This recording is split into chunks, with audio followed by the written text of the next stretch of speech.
wabarakatuh.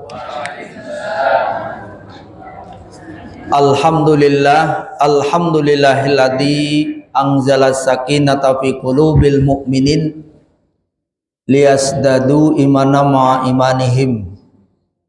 Asyhadu an la ilaha illallah wahdahu la syarikalah wa asyhadu anna muhammadan abduhu wa rasuluhu la nabiyya ba'dah. Allahumma salli ala Muhammad wa ala ali Muhammad, amma ba'd. Qala Allah ta'ala fil Qur'anil Karim, a'udzu billahi minasy syaithanir rajim. Ya ayyuhalladzina amanuttaqullaha wa qulu qawlan sadida yuslih lakum a'malakum wa yaghfir lakum dunubakum wa may yuti'illaha wa rasulahu faqad faza fawzan 'azima. Wa qala ta'ala ya ayyuhalladzina amanuttaqullaha haqqa tuqatih wa la tamutunna illa wa antum muslimun. Al-ayah sadaqallahul adzim. Segenap pimpinan cabang Muhammadiyah dan Aisyah Harapan Jaya yang tentu semoga senantiasa terus menggerakkan organisasi kita ini dalam rangka amar ma'ruf nahi mungkar, yang salah satunya kita mengadakan taklim pada pagi hari ini. Semoga pertemuan kita ini tentu membawa barokah dan rahmatnya dari Allah Subhanahu wa ta'ala. Yang kedua, ini memang merupakan tugas dari setiap muslim untuk senantiasa mengajak saudara-saudara kita ke arah yang lebih baik. Kita terus berdakwah. Salawat beriring salam semoga tercurah kepada junjungan alam Nabi Agung Nabi Muhammad Sallallahu Alaihi Wasallam yang telah menegakkan dinul Islam di muka bumi ini hingga akhir zaman. Segenap Bapak Ibu jamaah dari Majelis Taklim PCM dan PCA Harapan Jaya ini, mudah-mudahan tentu kita mendapatkan ilmu sehingga kita akan memperbaiki amal kita, dan yang tidak kalah penting, amal kita akan bisa dipertanggungjawabkan. Karena dalam sebuah maqalah itu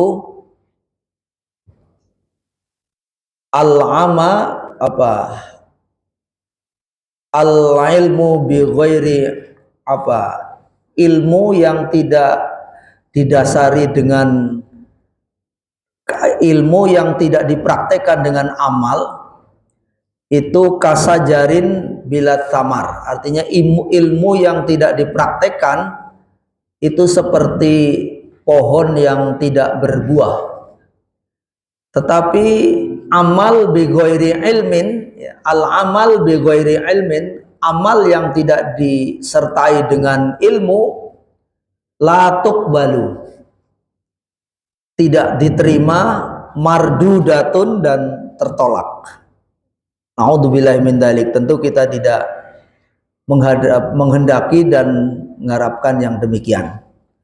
Tentu harapan kita semua adalah amal-amal yang kita lakukan itu tentu yang pasti amalnya nafi', yaitu amal yang tentu bermanfaat. Bapak Ibu yang kami hormati, materi masih melanjutkan apa yang saya sampaikan pada bulan lalu, yaitu tema besarnya tentang manajemen husnul khotimah, masuk kepada bab yang keenam, yaitu pentingnya muhasabah diri setiap saat, ya. Jadi bagaimana pentingnya muhasabah diri selama kita hidup ini. Kita bermuhasabah itu bukan karena tahun baru, ya. atau ditinggalkan oleh tahun yang lalu. Hari ini memang banyak tematik-tematik dalam pembicaraan taklim itu muhasabah setiap akhir tahun. Seolah-olah itu muhasabah itu hanya akhir tahun. Padahal muhasabah itu kapan, Pak? Setiap hari. Fil yaumi, setiap hari. Rasulullah juga begitu, bermuhasabah itu setiap hari. Rasul itu kalau mau tidur bermuhasabah, tapi ketika bangun tidur beliau itu merencanakan apa yang akan dilakukan hari itu. Bapak Ibu yang kami hormati, sampai kepada yang lalu sudah kita sampaikan berkaitan dengan ada 4 kondisi nanti manusia menyesal tetapi sudah tidak ada lagi artinya. Menyesal tapi sudah tidak ada lagi manfaatnya. Nah, sekarang kita sampai kepada alam berikutnya, yaitu memasuki nanti alam barzah ya. Bahwa ketika nanti seseorang itu sakaratul maut, Allah akan membuka tabirnya saat sakaratul maut itu. Yang hari ini Bapak dan Ibu, kita beramal, dijanjikan oleh Allah dengan begitu banyak, luar biasa. Contoh, ada amalnya sunnah ya, bagi sebagian orang mungkin ringan, tapi bagi sebagian orang mungkin berat. 2 rakaat sebelum subuh itu lebih baik dibanding dunia beserta isinya. Bapak Ibu sudah mempraktekkan? Insya Allah sudah. Tapi benar nggak, kayak apa lebih baik dari dunia beserta isinya? Udah merasakan belum? Belum. Masih ditutup oleh Allah. Jadi yang konon Allah Rasul menyebutnya lebih baik dunia daripada dunia beserta isinya, kayak apa? Kita nggak bisa cerita karena ya ini baru informasi dari Rasulullah dan itu pasti sahih begitu.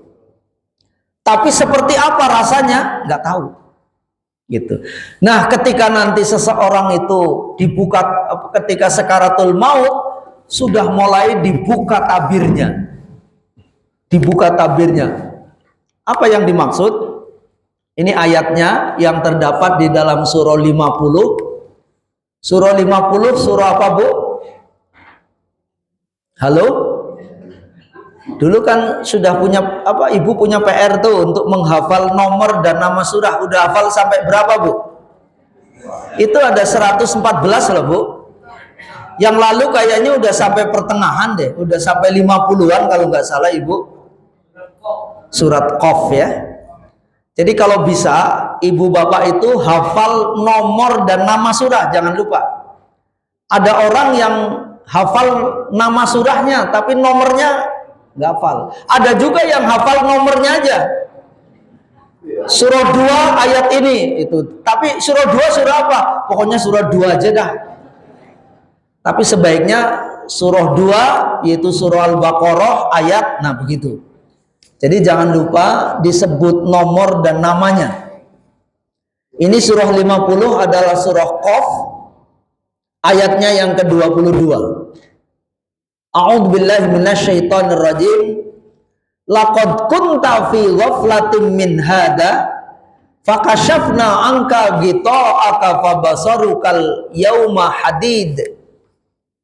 Laqad kunta fi ghaflatin min hada. Sesungguhnya kamu berada dalam keadaan lalai dari hal ini. Lalai dari hal ini itu maksudnya kita sering ini pertama lupa terhadap kalau mau datang sakaratul maut, Pak. Hari ini banyak orang yang lupa kalau dia mau sakaratul maut. Cirinya, Pak, kalau orang yang lupa mau sakaratul maut, cirinya apa?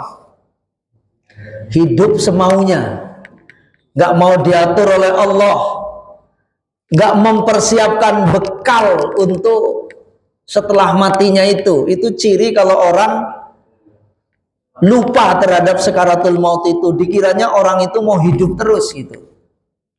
Jadi makanya Allah mengingatkan kita, laqad kuntu fi ghaflatin min hada, sungguh kamu berada dalam kelalaian dari hal ini. Nah, baru Allah melanjutkan, fakashafna angka ghita'aka fabasarukal yauma hadid, maka kami singkapkan, kami buka, kami nampakkan gitu ya, daripadamu tutup yang selama ini menutupi kita.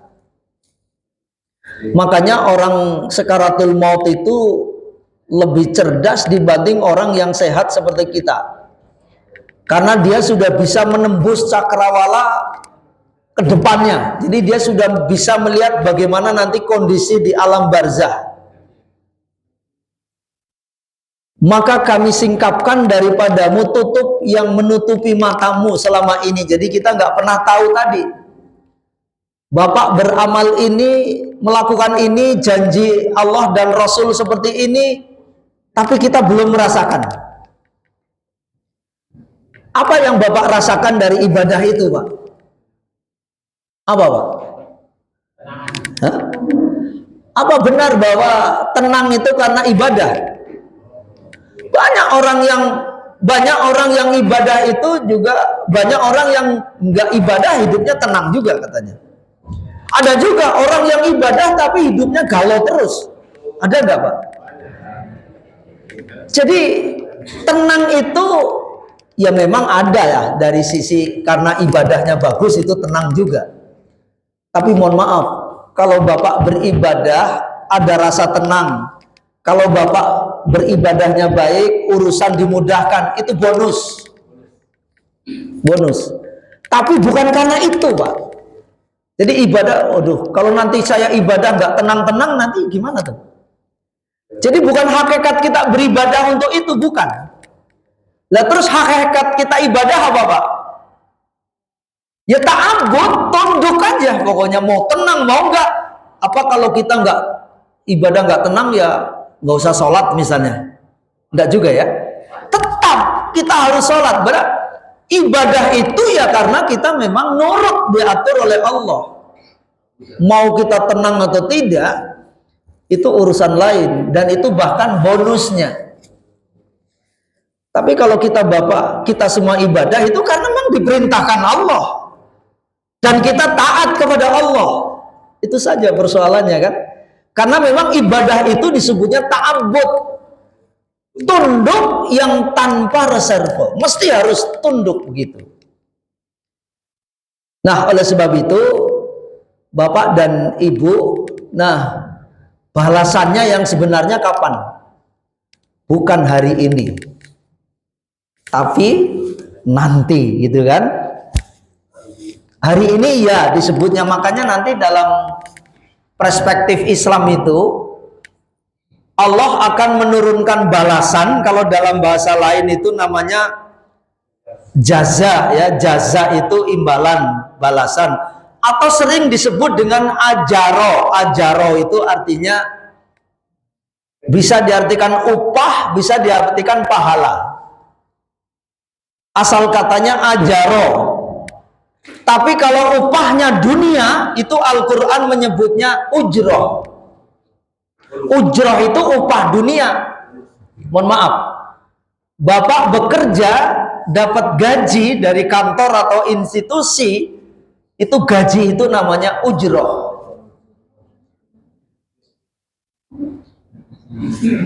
Kita melakukan sesuatu dihargai oleh orang, ya, itu namanya ujroh, atau bahasa kita namanya upah. Tapi nanti ada balasan yang besar sekali, itulah dalam bahasa Al-Quran namanya ajrun. Asal katanya sama tuh, ajaro, balasan. Balasan yang bersifat materi dan duniawi itu disebutnya dengan ujroh. Tapi balasan yang bersifat immateri yang akan kita terima di akhirat kelak, itu namanya ajrun. Makanya nanti dalam bahasa Al-Quran illalladzina amanu wa amilus solihati falahum ajrun ghairu mamnun. Gitu ya.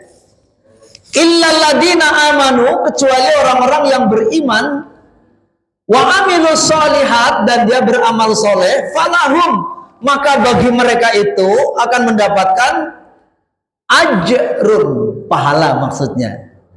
Bahkan pahalanya nggak berhenti, ghairu mamnun, dan pahalanya itu bahkan nanti nggak berhenti. Ya, walaupun orangnya sudah meninggal, Pak, dia masih terus mengalir. Itulah dalam bahasa agama disebut dengan jariyah. Jarun itu artinya mengalir terus. Tapi kalau nanti yang bersifat dunia, itu Al-Quran menyebutnya ujrah. Man amila salihan min dzakarin aw untha wa huwa mu'minun falanuhyiyannahu hayatan thayyibah wa lanajziyannahum ajrahum. Ujrah gitu ya. Ajrahum bi ahsani ma kanu ya'malun. Itu dalam Quran surah An-Nahl ayat 97. Man amila solihan, barang siapa yang beramal soleh, wa huwa mu'minun, dan dia beriman, falanuhyiyannahu hayatan thayyibah, maka mereka itu akan mendapatkan dunianya itu baik, sejahtera, makmur, dan lain sebagainya. Walanajziyannahum ajrahum, itu disebutnya ujrah tadi ya. Ketika Bapak bekerja, Allah memberikan upah tadi, itu namanya ujrah. Kalau ada orang yang mengatakan, saya kalau habis sholat kok urusannya dimudahkan, ujrah. Saya kalau sholat kok tenang hatinya, perasaan saya, itu ujrah. Tetapi nanti ada yang kedua, walanajziyannahum ajrahum bi ahsani ma kanu ya'malun, tetapi nanti Allah akan memberikan balasan yang lebih besar dari apa yang sudah diterima di dunia dan apa yang dia lakukan. Itulah dalam bahasa agama namanya ajrun. Berapa Pak bandingannya antara yang Bapak terima di dunia dengan di akhirat? 100 bagian kan? Dalam bahasa hadis itu kan, ja'alallahu rahmatan mi'ata juz'in fa'amsaka indahu tis'atan wa tis'in wa anzala ilal ardi juz'an wahidan. Allah menurunkan nikmat dan rahmat baik di dunia maupun di akhirat 100 bagian. Allah menahan 99, nanti akan kita terima di akhirat, dan Allah menurunkan 1 bagian saja di dunia. Jadi Bapak dan Ibu, hari ini kalau Bapak melakukan apapun, sehebat apapun, itu cuma 1%. Konon ada orang yang terkaya di dunia. Itu dulu yang terkenal itu siapa? Hah? Om Leong masih jauh. Korun dia. Kalau korun kita nggak ngalami lah, itu zaman anu ya. Ya. Yang punya legalisasi Microsoft itu siapa? Bill Gates. Bill Gates itu kekayaannya konon 2122 triliun. Makanya per detik masuk uangnya ke kantong itu 67 juta per detik. Masuk ke kantongnya itu 67 juta.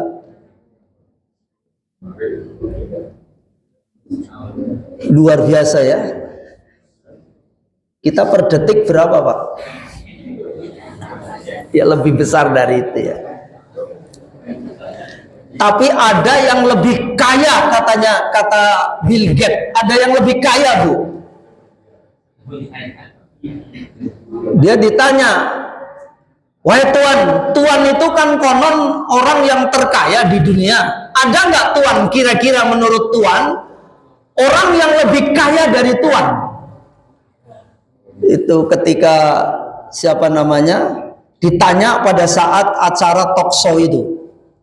Maka kata Bill Gates, suatu saat saya berada di satu bandara yang saat itu saya mau pergi ke satu tempat. Tiba-tiba ada anak seorang kulit hitam yang melintas di depan saya jual koran gitu kira-kira. Maka saya panggil, saya ingin membeli satu koran. Saya panggil anak itu, melayaninya dengan baik, koran diberikan. Begitu saya merogoh kantong, ternyata nggak ada uang recehan. Nah, si penjual korannya ini tahu kalau dia agak gimana gitu, terus kalau Tuan kesulitan membayar, saya gratiskan Tuan. Sambil tersenyum dia bilang, ya maaf saya nggak ada recehan, begitu kira-kira. Untuk Tuan saya gratiskan. Pada kesempatan lain sama di bandara itu juga, ada juga anak kecil itu lewat jual itu. Lagi-lagi pas mau bayar nggak ada recehan juga. Maka kata anak kecil itu, saya gratiskan Tuan. Itu. Wahai anak kecil, apakah kalian itu menggratiskan kepada semua orang? Betul Tuan. Bagi siapa saja yang kesulitan untuk membayar, saya gratiskan. Dan saya merasa bahagia melakukannya. Karena saya melakukan dengan hati saya. Menancaplah itu di benak pikiran si Bill Gates itu yang katanya orang terkaya itu. Maka berlalulah itu waktu, kata dia, saya sukses dalam punya perusahaan macam-macam, terutama dari Microsoft-nya itu. Pendek kata, saya jadi orang terkaya katanya. Harta saya tidak berlimpah. Saya baru ingat nih, dulu ada anak kecil di bandara itu yang memberikan saya 2 kali. Coba cari, kemana itu anaknya? Tentu udah besar itu anaknya ya, kan udah bertahun-tahun. Dia membuat tim, akhirnya dicarilah ke bandara, tapi udah nggak ada. Terus cari terus, ternyata dia sudah bekerja menjadi penunggu di satu gedung opera istilahnya. Maka dipanggillah, diambil, terus seru ketemu Bill Gates. Begitu sampai kantornya Bill Gates itu, bertemulah, berhadapan dengan Bill Gates kembali. Terus anak kecil ditanya itu, anak itu tadi yang udah dewasa itu, siapakah, tahukah kamu siapa saya? Siapa yang nggak kenal dengan Tuan, orang terkaya katanya, dan Bill Gates. Iya, saya memanggil kamu, saya ingin agar kamu datang ke sini untuk saya ingin tahu alasanmu apa kok menggratiskan saya dulu. Saya nggak punya alasan tertentu, tapi alasannya saya merasa bahagia memberi dan menolong kepada orang yang kesulitan untuk melakukan sesuatu. Dan saya merasa senang dan bahagia karena saya memberikan dengan hati. Nancaplah di pikiran ini, ya sudah kalau gitu saya terima kasih, tapi hari ini saya ingin membalas kamu. Kamu butuhnya apa? Ngomong saja, butuhmu kamu apa? Kata si pemuda itu yang dadinya anak kecil udah dewasa, saya nggak butuh apa-apa dari Tuhan. Saya nggak butuh, enggak, ngomong saja. Saya ingin membalas perbuatan baikmu. Mohon maaf Tuhan, saya nggak butuh apa-apa dari Tuhan. Kalau Tuhan mau membalas perbuatan saya, Tuhan sampai kapanpun tidak akan pernah bisa membalas kebaikan saya kepada Tuhan. Loh kenapa? Dulu saya memberikan sesuatu kepada Tuhan dalam keadaan miskin. Tapi Tuhan mau membantu saya. Tuhan hari ini menjadi orang yang terkaya di dunia. Sekali lagi, Tuhan tidak akan pernah bisa membalas saya sampai kapanpun.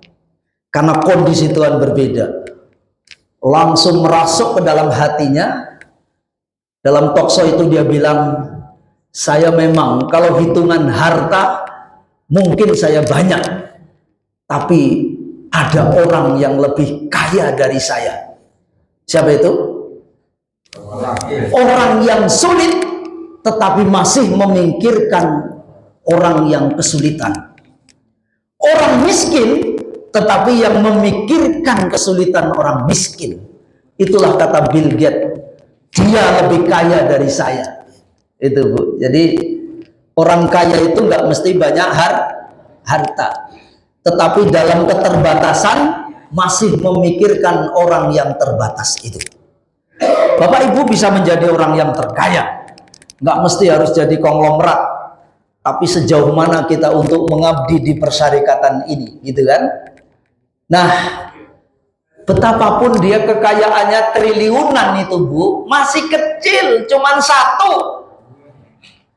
Lah terus yang akan kita terima di akhirat berapa Bu? 99. Makanya Bu, ada kisah menarik nih di sini. Mungkin Bapak Ibu sudah sering mendengarkan kisahnya ya. Salah seorang sahabat Rasul namanya Thauban. Ada orang sering menceritakannya dengan nama Sya'ban. Tapi yang sahih sebetulnya namanya Thauban. Thauban ya, bukan Sya'ban.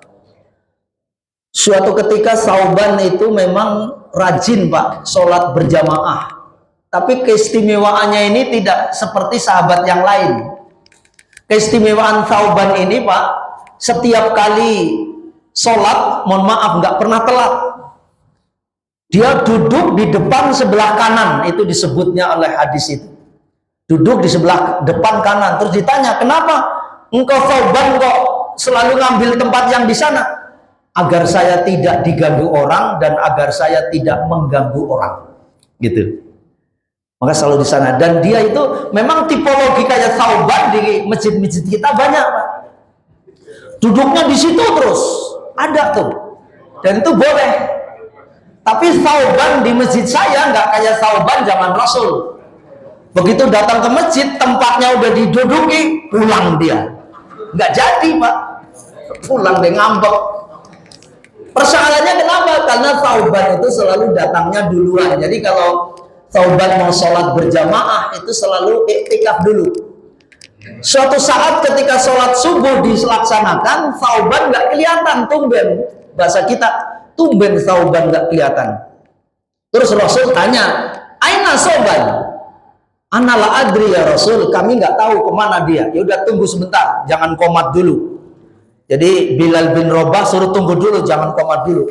Tunggu ternyata belum datang juga. Ya sudah, nanti sholat subuhnya kesiangan, komat. Habis komat selesai sholat, begitu sholat subuh dilaksanakan, Rasul biasa kan, setiap kali selesai melaksanakan sholat itu mesti balik badan. Itu sunnah Pak. Kalau Bapak jadi imam itu jangan egois, jangan madep ke sana terus, balik badannya ke sebelah kanan boleh, menghadap ke jamaah juga boleh.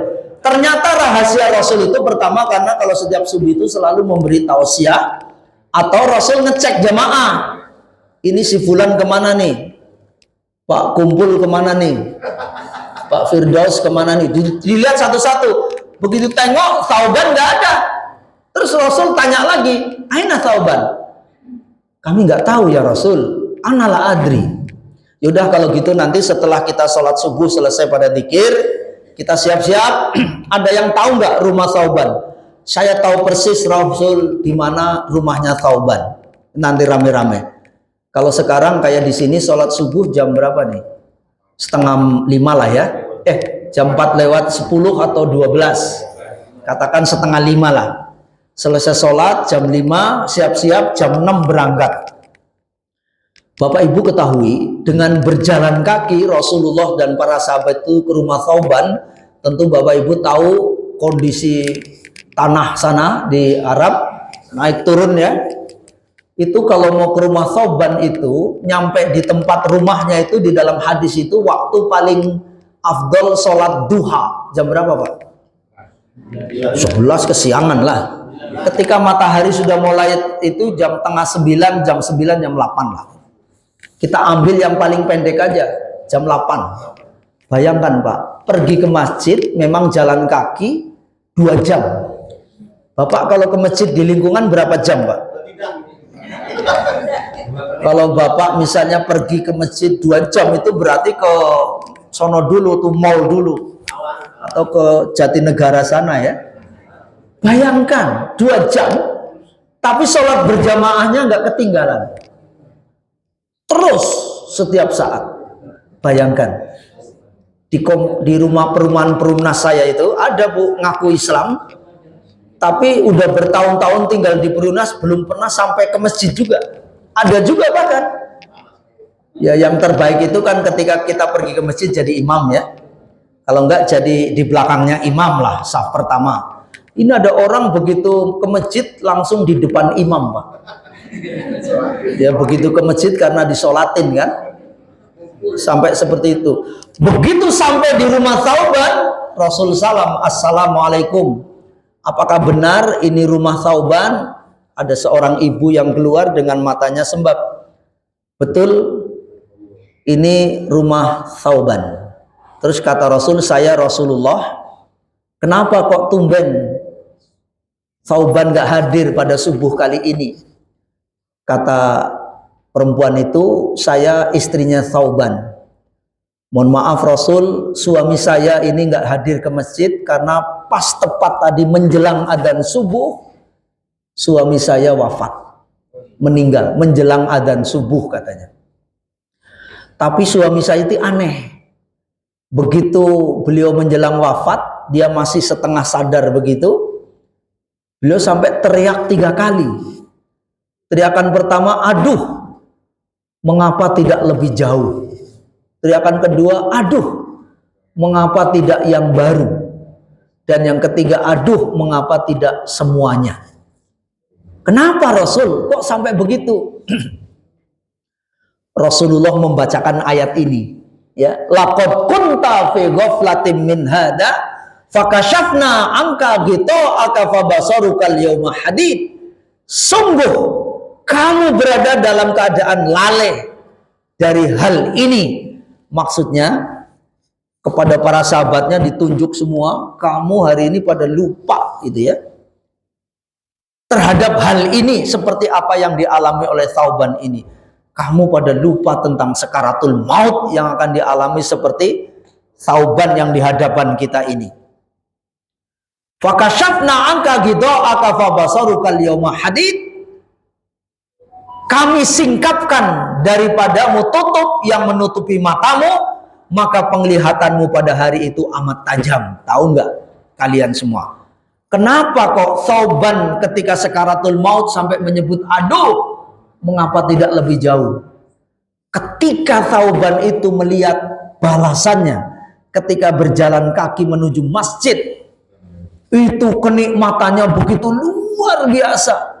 Cuman baru jalan menuju masjid saja, keindahan yang ditampakkan oleh Allah balasannya itu begitu luar biasa. Coba kalau lebih jauh lagi, itu mungkin lebih indah lagi. Sampai ngomong, aduh mengapa tidak lebih jauh. Terus kenapa kok Thauban juga ngomong, aduh mengapa tidak semuanya, tidak yang baru. Suatu saat kata Rasul, Thauban pergi ke masjid. Tiba-tiba di emperan toko ada orang kedinginan. Thauban juga akhirnya balik lagi pakai baju yang baru di dalam, yang di luar itu jaket lah bahasa kita ya. Dipakein itu. Terus ada orang kedinginan, jaket Thauban itu dilepas, dikenakan kepada orang yang kedinginan, yang menggigil hampir sakit itu. Maka orang itu terima kasih, akhirnya diajak sholat bareng ke masjid dan terselamatkan. Hanya memberi baju bekas saja. Oh, itu keindahan nikmat yang ditampakkan sebagian kecil. Ya, suruh lihat tuh, kamu dulu pernah bantu orang dengan baju bekasnya itu. Kata dia, aduh, mengapa tidak yang baru? Coba kalau yang baru lebih indah lagi. Terus yang ketiga, aduh, mengapa tidak semua? Ternyata suatu ketika kata Rasul, Thauban lagi nyarap, bahasa kita nyarap di ya, kalau di orang Betawi itu ada teras tapi pakai balai gitu ya.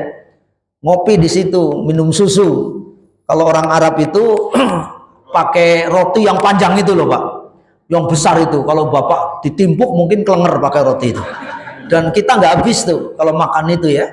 Nah, itu rotinya dipotong menjadi 2, susunya dibagi 2 karena ada pengemis yang kanon sudah berhari-hari nggak makan. Maka diajak nyarap bareng, terus dikasih tahu tuh oleh Allah, tuh kamu dulu pernah memberi makanan kepada fakir miskin yang kekurangan itu cuman separuh sepotong roti, mungkin di dalam rotimu masih ada, tapi kalau memberikannya setengah, memberi setengah saja, keindahannya itu begitu luar biasa. Coba kalau semuanya, padahal di rumah masih ada. Perlu dicatat Bapak dan Ibu, Thauban menyesal bukan karena tidak melakukan perbuatan baik. Karena apa? Masih memungkinkan untuk memaksimalkan, tapi mohon maaf sudah tidak punya kesempatan lagi karena Thauban sudah meninggal, sudah sekaratul maut. Hari ini Bapak Ibu kita sering diiming-imingi juga. Itu tadi 2 rakaat sebelum subuh lebih baik Bapak dunia beserta isinya. Ada yang tertarik nggak Pak?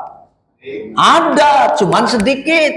Buktinya sedikit apa? Masjid banyak yang kosong subuh. Pertanyaannya saja, kenapa sedikit? Belum sekaratul maut. Coba kalau sekaratul maut baru nyesel dia. Kan ada hadis juga kan, barang siapa yang sholat isya berjamaah di masjid seolah-olah dia melakukan kebaikan separuh malam.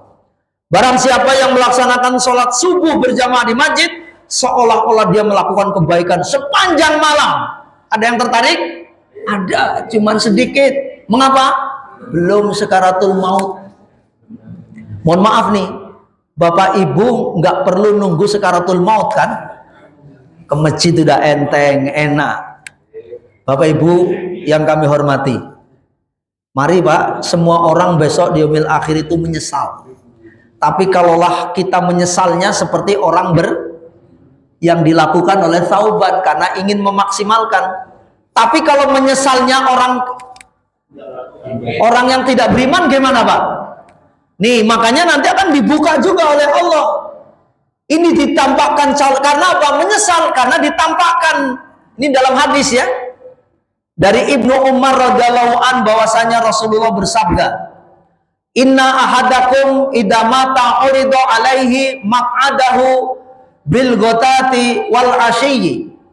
Ya, in kana man ahlul jannati famin ahlil jannah wa in kana min ahlin nar famin ahlin nar. Fayaqala hada maq'adahu akmaduka hatta yab'atsaka Allahu yaumal qiyamah. Sesungguhnya apabila salah seorang di antara kalian meninggal dunia ketika sekaratul maut itu, maka akan ditampakkan kepadanya calon tempat tinggalnya pada waktu pagi dan sore. Bila dia termasuk calon penghuni surga, maka ditampakkan kepadanya surga. Maksudnya yang ditampakkan oleh Allah itu bagian kecil dari surga itu, karena surganya kan nanti, ini baru di alam barzah, baru ditampakkan yang begitu kecil sedikit saja. Aduh, mengapa tidak lebih jauh? Aduh, mengapa tidak semuanya? Aduh, mengapa tidak yang baru? Begitu ya. Maka bila dia termasuk calon penghuni neraka, maka ditampakkan kepadanya neraka. Dikatakan kepadanya, ini calon tempat tinggalmu hingga Allah membangkitkanmu pada hari kiamat. Muttafaqun alaih. Ini hadis diriwayatkan oleh Bukhari, Muslim dan Sahih. Jadi kalau ada orang sekaratul maut Pak, pas mau dicabut sama malaikat, tuh lihat tuh, kayak gitu kamu. Kalau orang beriman tersenyum, ingin segera menuju ke sana tuh. Sauban kan, ya Allah, mengapa tidak? Ya itu ya.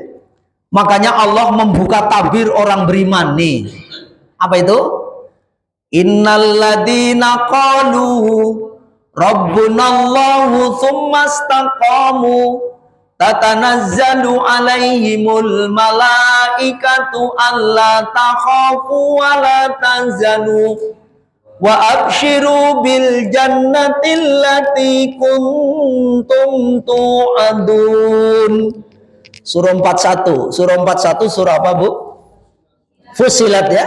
Ayatnya 30. Sesungguhnya orang-orang yang mengatakan Rob kami adalah Allah, kemudian mereka meneguhkan pendirian mereka, maka malaikat akan turun kepada mereka dengan mengatakan, Allah takhafu, janganlah takut. Bu, Pak, mengapa kalau sakaratul maut kok takut? Kenapa, Pak? Pertanyaan saya salah ya, kan ibu belum pernah sakaratul maut kan? Jadi kalau ada, ini mungkin ini benar, kalau ada orang sakaratul maut kok takut, kenapa, Bu, Pak? Ya, takut kenapa? Karena, Bu, mohon maaf, sakitnya sakaratul maut yang paling ringan itu seperti orang ditusuk pedang 300. Ibu kena pisau sedikit aja di ujung udah lompat tuh. Bapak kesundut kesan aja, kesundut apa itu? Kalau orang rokok ya, jadi ahli apa itu? Ahli hisab itu lupa, dia lompat. Itu baru sedikit tuh. Belum seberapanya itu, Pak. Gitu. Mengapa? Karena sakitnya sakaratul maut tuh seperti itu. Ada juga hadis nanti sakaratul maut yang paling ringan itu seperti domba yang bulunya tebal, dombanya masih hidup, kulitnya dikelet. Kayak apa itu, Bu? Jangan ibu pikirin ya, Bu. Dan mohon maaf ya, Bu, saya membacakan hadis itu bukan nakut-nakutin Bapak Ibu, karena nggak mungkin Bapak juga takut juga ya, nggak mungkin Bapak juga mau ditakut-takuti kan. Maksud saya itu agar Bapak Ibu takut beneran gitu loh. Ya kalau kita takut beneran kan hati-hati ya. Bagi Bapak Ibu yang mungkin jadi pejabat ya hati-hatilah. Ya kita jadi kepala keluarga ya hati-hati, bimbing istrinya, bimbing keluarganya. Jadi seorang ibu juga harus hati-hati dan lain sebagainya. Kenapa? Sakitnya sedemikian luar biasa. Terus yang kedua, kenapa orang yang sakaratul maut kok mereka sedih? Kenapa, Bu? Mengapa? Banyak orang yang salah. Kenapa? Orang sedih itu kan karena meninggalkan sesuatu kan? Meninggalkan istri, meninggalkan apa lagi? Meninggalkan dunia, meninggalkan harta. Padahal ibu tahu, bapak tahu. Makanya kalau orang yang beriman itu ketika sakaratul maut tersenyum. Kenapa? Dunia itu nggak ada nilainya. Lah orang 1:99 kok gimana coba? Tapi kalau orang kafir yang dilihat nikmat dunianya, nggak pernah lihat sana. Kalau melihat sana ketakutan dia. Karena saking ketakutannya dia bilang apa? Au nuraddu fa na'mala ghairal ladzi kunna na'mal, atau dapatlah kami kembalikan ke dunia agar kami dapat beramal seperti yang pernah kami lakukan. Kira-kira bisa nggak, Pak, kembali ke dunia? Jangankan udah sampai alam barzah ya, baru sampai kamar jenazah aja nggak bisa, Bu. Saya kan ngurusi jenazah lama juga, 30-an tahun lebih. Seingat saya belum ada yang balik tuh. Sampai di kamar jenazah saya nggak betah, bosan, saya mau balik lagi gitu, nggak ada. Seingat saya belum ada. Ratusan bahkan mungkin ribuan jenazah itu belum ada yang balik, bisa balik ya. Apa maksudnya, Bu? Menyesal. Itu. Jadi dibuka tabirnya begitu ya. Makanya Allah ngasih tahu di sini apa itu? Wa absyiru bil jannatil lati kuntum tu'adun. Tuh. Allah memberikan gembira tuh, kamu orang beriman, orang baik, tuh nanti calon tempat tinggalmu tuh di sana. Orang itu tersenyum. Maaf, Bu, mungkin bagi Bapak dan Ibu yang merawat sering menyaksikan orang ketika menjelang wafat kok tersenyum, itu benar. Karena dia sudah dikasih tahu tempatnya tuh. Ada orang yang sakaratul maut seperti orang ketakutan, itu juga benar. Karena dia dikasih tahu. Makanya nanti kita lihat tuh, kalau orang kafir sakaratul maut kayak apa tuh? Tuh, kayak gini nih. Walau tara id yatawaffal ladina kafaru al malaikatu yadribuna wujuhahum wa adbarahum wa dhuqul adabal harik. Kalau kamu melihat ketika para malaikat mencabut jiwa orang yang kafir, seraya memukul muka dan belakang mereka. Mukanya kenapa, Pak, ditempeleng? Karena waktu dicabut itu melengos. Malaikat marah, ditempeleng. Biar keluar gitu loh, ruhnya. Tapi ternyata nggak keluar juga. Akhirnya punggungnya dipukul. Kayak anak kecil, Pak, kalau keselak. Makan atau minum sesuatu keselak, diapain? punggungnya dipuk-puk gitu biar keluar. Ini juga karena nyawanya nggak mau keluar, Bu, bertahan dia. Ya kalau dalam ilmu persekaratul mautan itu, Bu, orang kalau sekaratul maut itu kalau meninggal itu kenapa kok matanya ke atas, itu kenapa, Bu? Kadang-kadang melotot, itu kenapa? Bukan tanda orang jahat. Karena dalam hadis itu proses keluarnya ruh itu kan mulai dari kaki ya. Makanya jangan heran kalau orang sekaratul maut yang dingin pertama itu apanya? Mesti kakinya. Ya kalau duduk agak lama gini harus sering-sering dipegang kan kakinya, Pak. Dingin apa enggak? Kalau dingin jangan-jangan siap-siap sekaratul maut gitu ya. Jadi iya, makanya kakinya kawannya itu dipegang, dingin enggak tuh? Atau agak dianu, Bapak masih anu, oh ya alhamdulillah gitu. Masih bisa nyebut alhamdulillah itu ya. Jadi dari dingin Pak ya? Oh enggak, anget ya. Kalau anget alhamdulillah karena habis ngopi tadi Pak. Jadi begitu dicabut itu ruhnya ngikutin. Nah, gitu. Makanya kenapa sunnahnya itu begitu ada orang meninggal selesai suruh nutup tuh matanya biar nggak melotot terus. Nanti kalau orang tahu kan, itu pantesan waktu di dunia jahat makanya mati melotot ya. Bukan itu. Karena memang secara fitrah itu mengikuti jalannya ruh itu. Orang kafir juga begitu, Bu. Kalau kamu melihat ketika para malaikat mencabut jiwa orang-orang kafir, seraya memukul muka dan belakang mereka dan berkata, rasakanlah olehmu siksa neraka. Di sini udah disebut neraka, Bu. Padahal baru sekaratul maut, tuh tempatmu nanti di sana tuh, neraka tuh. Wah, dia ketakutan. Mengerikan ya. Yang membakar, tentulah kamu akan merasa ngeri. Surah 8 tuh ya, ayat 50. Allah juga akan ngasih tahu Fir'aun. Fir'aun itu kan manusia yang durjana begitu ya. Jadi Fir'aun itu ternyata juga menyesal, Bu. Waktu sekaratul maut, dia itu tobat. Cuman tobatnya apa, Bu? Udah sekaratul maut ya.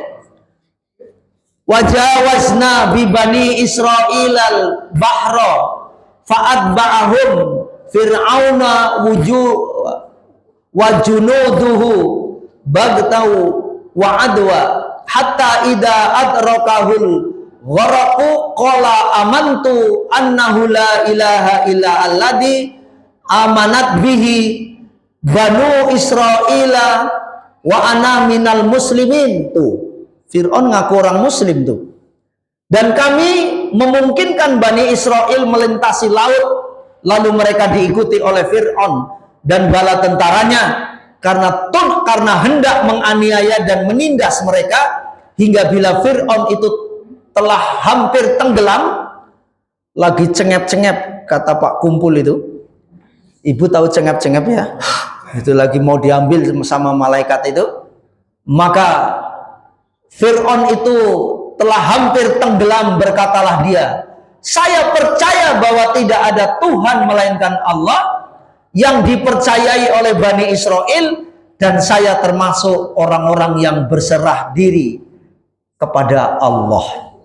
Diterima nggak Pak kayak gini nih? Tobat begini diterima nggak? Sudah nggak diterima tobatnya. Nah oleh sebab itu semua manusia, Bu, Pak, sebetulnya pada tobat. Cuman persoalannya tobatnya kapan, itu aja. Kita bersyukur tobatnya hari ini ketika masih sehat. Bersyukur. Buktinya apa kalau kita tobat? Ngaji. Jangan tomat ya, Bu.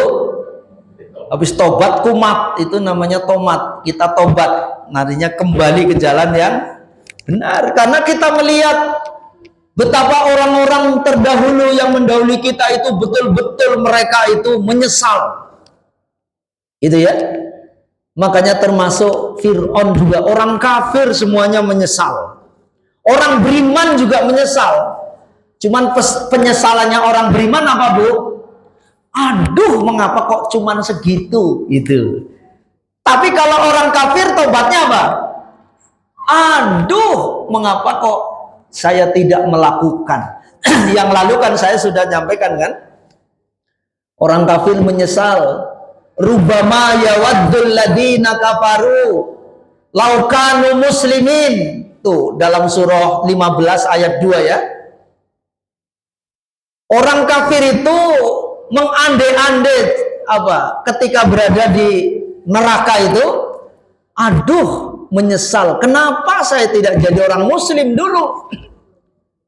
Karena kan kemarin saya jelaskan, rupanya ada orang muslim masuk neraka juga, ada orang kafir jelas di neraka, ngobrol. Loh, kamu kok orang Islam masuk neraka? Iya, memang saya orang Islam, tapi saya amal buruknya banyak. Jadi saya katanya dicuci dulu di sini. Lah terus berapa lama? Ya saya nggak tahu. Tapi si katanya saya mau dipindah nanti ke surga katanya. Oh yang bener. Lagi ngobrol begitu Allah mendengar. Dan ini rupanya orang Islam yang belum membatalkan syahadahnya. Ya sholat tapi sholatnya semaunya gitu ya. Akhlaknya buruk tapi belum pernah membatalkan syahadahnya. Akhirnya dipanggil oleh Allah dipindah ke surga. Terus orang kafir, kamu mau kemana? Mau pindah dong, kemana? Ke surga. Bye-bye katanya ya, dadah. Terus orang kafir ini nyesel. Rubama yawaddul ladina kafaru laukanu muslimin. Mereka berandai-andai, coba kalau saya dulu waktu di dunia jadi orang Islam, walaupun saya agak nakal-nakal dikit, ada harapan masuk surga gitu ya. Tapi sudah nggak bisa. Tapi yang enak tentu yang nggak pakai mampir ya Bu. Mudah-mudahan jamaah PCM Harapan Jaya, PCA Harapan Jaya nggak tanpa mampir ya. Kita langsung ke surga. Karena nanti ada yang langsung juga Pak. Langsung ke neraka. Siapa itu? Ya orang kafir. Na'udzubillahi min dzalik. Ibu bapak yang kami hormati, makanya akhirat itu adalah rumah yang sebenarnya. Pak, kita jangan silau, jangan terpukau, jangan terpaku di dunia. Dunia ini hanya tempat persinggahan sementara. Makanya kalau bapak jadi pengurus masjid ingin melepas jenazah, jangan salah ucap. Apa biasanya kalau melepas jenazah ucapannya? Mari kita antar saudara kita ke tempat peristirahatan sementara, enak aja istirahat. Di alam barzah nggak istirahat Pak. Oh, kalau orang yang nggak beriman bagaimana istirahat? Dikemplangin kok. Pagi dan sore suruh lihat itu, bagaimana mau istirahat? Dan itu bukan itu bukan peristirahatan terakhir. Orang kan ngomongnya Pak, mari kita antar saudara kita ke tempat peristirahatan terakhir. Bukan terakhir. Saya dalam hati mau pindah. Harusnya gimana kalau kita mau ngomong? Mari kita antar saudara kita ke tempat persinggahan sementara. Persinggahan, bukan peristirahatan. Saya tanya Pak, istirahatnya orang beriman di mana Pak? Ya? Di surga. Ibu di dunia itu bukan istirahat. Di akhirat apalagi? Di alam barzah, di akhirat apalagi? Belum. Istirahatnya orang beriman adalah di surga. Bapak walaupun pensiun itu bukan istirahat. Mohon maaf. Pensiunan bukan berarti istirahat dari aktivitas. Ya, harusnya apa? Pensiun adalah sosok yang terus berkarya dalam hidupnya. Berbuat, beramal. Saya sering bertemu dengan seorang yang dia bilang, bahkan saya baru mulai Pak. Kemarin sore saya ketemu dengan bapak-bapak, itu namanya KMI. KMI itu ternyata singkatannya Komunitas Mantap Indonesia. Itu dari berbagai institusi itu digabung di dalam sebuah komunitas mantap. Institusi itu ternyata pensiunan. Rata-rata itu saya ketemu dengan orang yang usianya sudah 97 atau berapa, tapi masih energik.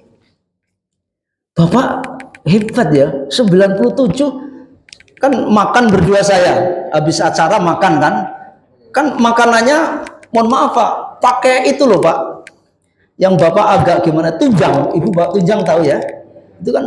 Terus Bapak masih makan? Oh saya mah Indo katanya. Loh, kok Indo ini doyan itu doyan. Tapi saya hanya membatasi diri saja. Dia masih energik luar biasa. Bapak pensiun? Enggak, saya nggak pernah pensiun. Oh, nggak pernah pensiun. Ya pensiun itu hanya administrasi. Tapi saya tetap berkarya. Jadi pensiun kata beliau itu, pensiun bukan berarti saya istirahat. Pensiun bukan berarti saya berhenti dari aktivitas, tidak. Saya justru baru memulai. Dia dulu pejabat di sebuah bank, Bapak Ibu tahu, gajinya itu komisaris di sebuah bank.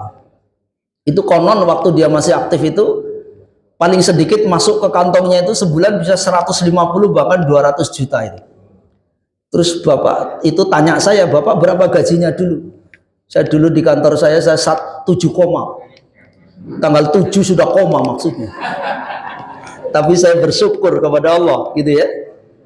Jadi pensiun itu bukan berarti selesai dari aktivitas, tidak. Pensiun adalah terus kita beramal gitu ya, berbuat. Justru baru mulai. Pensiunnya manusia orang beriman adalah di surga. Makanya Pak, ini ayatnya ya. Wa ma hadhil hayatud dunya illa lahwun wa la'ibun. Wa inna daral akhirah lahiyal hayat law kanu ya'lamun. Dan tiadalah kehidupan dunia ini melainkan kelengahan yang memperdaya. Dan permainan, bukan main-main ya, Bu. Apa bedanya main-main sama permainan, Pak? Apa bedanya? Tapi ayatnya tidak menyebut main-main, tapi permainan. Apa maksudnya? Hidup di dunia itu ada aturannya, ya enggak? Kalau permainan kan ada aturannya. Main bola ada aturannya enggak, Pak? Boleh enggak saya masukin gawang pakai tangan langsung saya ambil bolanya saya bawa ke sana? Oh, di priwit ada aturannya kan? Mohon maaf, kalau permainan ada goalnya. Ada apa maksudnya? Ya kalau main bola ya bagaimana banyak-banyakan ngegulin ya. Kalau main volley dan lain sebagainya bagaimana banyak gitu dan lain sebagainya. Tapi kalau main-main, ya nggak ada aturannya, orang namanya main-main, semau dia ya. Hidup ini permainan. Dan sesungguhnya akhirat itulah yang sebenarnya. Kehidupan kalau mereka mengetahui. Jadi begini Pak, rumah kita bukan di dunia. Dunia ini mampir ngombe. Gitu ya. Itu kan di syair ada ya. Hidup di dunia sebentar saja, sekedar mampir sekejap mata. Jangan terpesona, jangan terpedaya. Akhirat nanti tempat pulang kita. Akhirat nanti hidup sebenarnya, ya kan? Mampir Bu, sekejap, mek nompang ngombe, anak teduh gelap, udah lewat setelah itu. Mampir lagi ke alam barzah, itu juga mampir. Makanya bukan mari kita antar saudara kita ke tempat peristirahatan sementara, bukan. Mari kita antar saudara kita ke tempat apa? Bahkan dia bilang, mari kita antar saudara kita ke tempat peristirahatan terakhir. Mari kita antar saudara kita ke tempat persinggahan sementara. Karena dia akan pindah lagi. Dari situ pindah kemana Pak? Alam mahsyar. Dari alam mahsyar pindah nggak Pak? Pindah lagi kemana? Surga. Insya Allah itulah rumah kita yang sebenarnya. Dan disitulah Bapak dan Ibu akan istirahat. Kalau di dunia jangan pernah bicara istirahat. Karena selama 24 jam full kita beramal. Tidurnya Bapak Ibu pun beramal. Jangan salah. Jangan dikira bahwa kalau tidur itu nggak beramal. Beramal. Tapi catatannya ketika mau tidur baca doa. Ya Bu ya. Itu berwuduk dulu. Terus apa? Membaca muawidah. Makanya sekali lagi dunia bukan tempatnya istirahat.